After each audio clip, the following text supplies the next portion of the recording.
Don't even get me started on the word restaurant. My phone doesn't even autocorrect it for me anymore because I butcher it so badly. PSA, I am wearing shorts. Woo!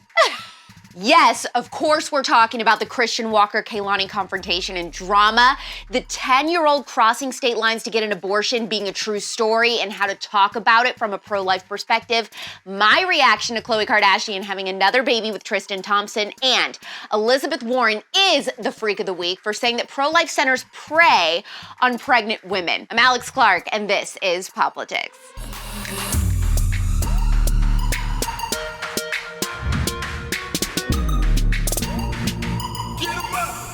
Holy crap, the Christian Walker-Kehlani stuff is insane! Before I break it down and tell you what I think, I would be remiss if I didn't remind you that, ironically, my guest on the spillover this week is Christian Walker. We talk about his childhood trauma, why he doesn't consider himself to be gay, why he thinks gay surrogacy is demonic, and how other celebrities, clearly not Kehlani, DM him their support and invite him over to hang out. It's a hilarious, honest episode, and it just happens to be out now on Apple Podcasts and Spotify. Subscribe to the spillover, thank you. On Wednesday, Christian Walker was doing his thing, filming in the Starbucks drive-thru and going off as per usual. Except this time there was someone famous in front of him, singer Kehlani. She decided that she needed to warn the baristas that conservative a-hole Christian Walker was about to come through the line because she was worried for their safety. I'm like, watch out, because he's coming up here with his phone ready to record.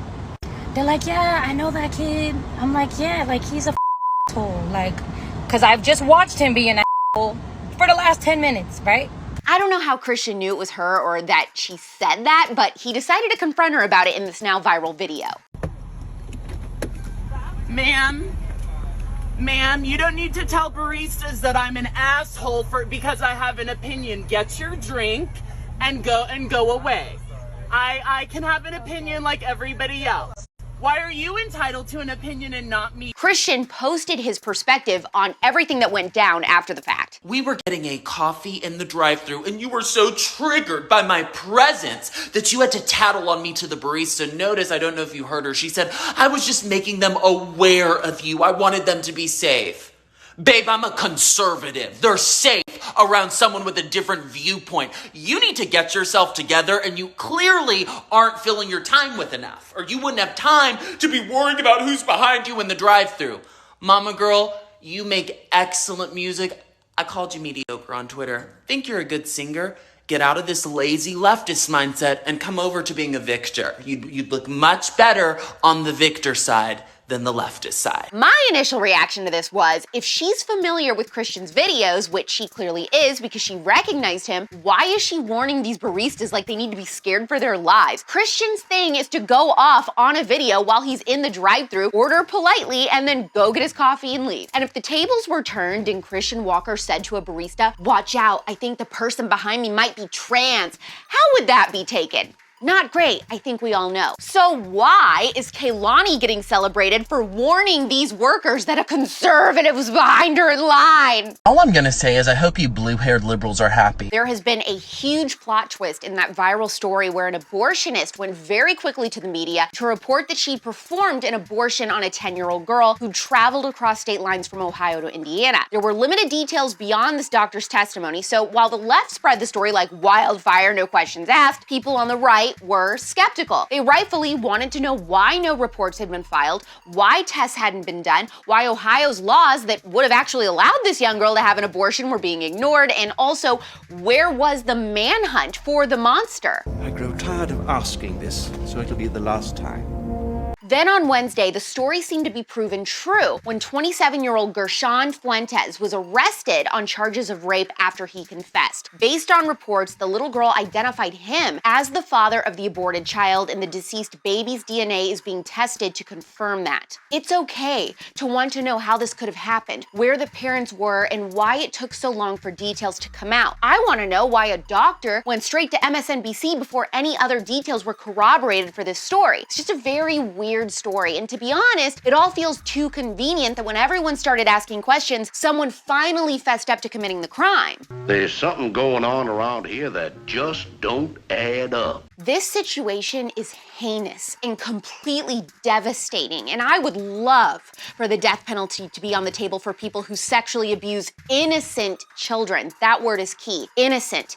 That 10-year-old is innocent, and so is her baby. But an abortion does not in any way alleviate the crime and consequences of rape. We still care for that mother. You can be pro-life and recognize that a mother's life, or in this case, a 10-year-old mother's life, has been endangered and that a baby's life does not deserve to end. In this type of situation, the pro-life response would be to try your best to help both the 10-year-old girl and the baby. The sad reality is that there is a strong chance that baby may not even make it to term anyways. The 10-year-old needs high-risk OB care, which she's not going to get, by the way, at an abortion clinic, because she's probably going to need a C-section if she does carry that baby to term. And of course, lots of counseling and support for the trauma of her rape. I also have to wonder if the reason the media was holding back so many details of this case is because the rapist is an illegal alien. While that doesn't change the outcome of this particular story, it is important to point out that our job is to protect our children and borders so that no one will ever have a life-threatening abortion procedure like this again because of someone who shouldn't have even been here.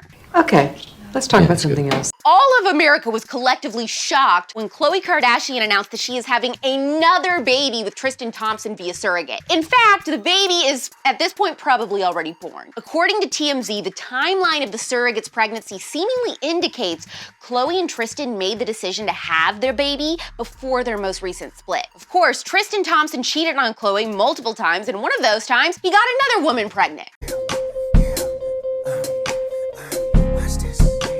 Some fans are defending Khloe by saying, well, you know, she probably chose to go through with this surrogate pregnancy at a time that she thought they were gonna work things out. But that's the thing! How many chances does a man get to cheat on you? She didn't decide to have the second baby after he cheated once and has since been devoted to her and gaining forgiveness ever since. He's been playing games with her since day one. She's stupid. Looks like you're never leaving. More like you're never leaving me. Oh, okay. Khloe has let men treat her like garbage her entire life. I have never seen anyone make more excuses for deadbeat losers than her. She is setting an absolutely despicable example for her daughter on what she should tolerate from a man one day. And it doesn't matter how rich or how famous Khloe gets, her self-esteem and self-worth is in the toilet, obviously. And when Tristian showed her who he truly was, she chose to look the other way. But I cannot see. I'm legally blind. That's my story I'm sticking to. Girl, our expectations were already low for you, but somehow you took that as a challenge. I'm very disappointed in you.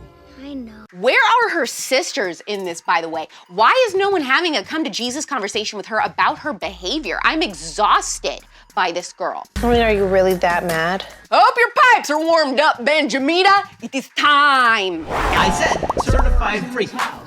7 days a week. Senator Elizabeth Warren gets the honor of Freak of the Week for saying pro-life pregnancy centers prey on women and should all be shut down. In Massachusetts right now, those crisis pregnancy centers that are there to fool people who are looking for pregnancy termination help outnumber true abortion clinics by 3 to 1. We need to shut them down here in Massachusetts, and we need to shut them down all around the country. You should not be able to torture a pregnant person like that.